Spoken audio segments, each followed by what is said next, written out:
मारी चट्टा बट्टे जिला सिवान धक्के मारी चट्टा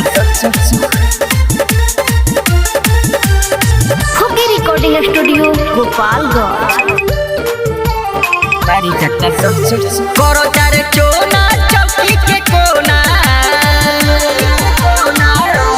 करो तारे चोना चौकी के कोना रंगारम से रहो तारे हो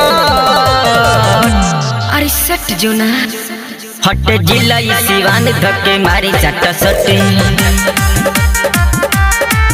हट जिला सिवान धक्के मारी चट्टा सटे हट जिला सिवान धक्के मारी चट्टा सट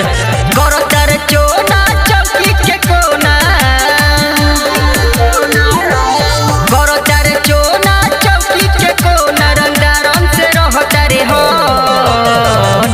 और सट जुना हट जिला सिवान धक्के मारी चट्टा सटे हट जिला सिवान धक्के मारी चट्टा सटे हट जिला सिवान धक्के मारी चट्टा सट मारी चट्टा हट जिला सिवान धक्के मारी चट्टा सट छोटे छोटे पेनले बारू देहिया पो कपड़ा हो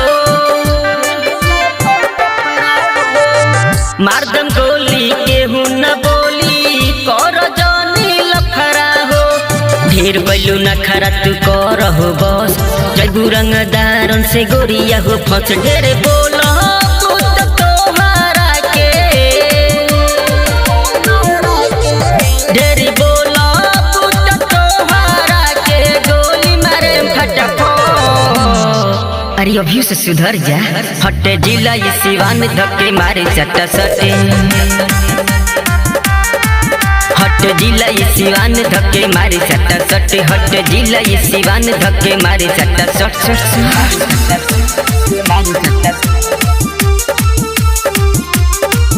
हट जिला सिवान धक्के मारे चट्टा सट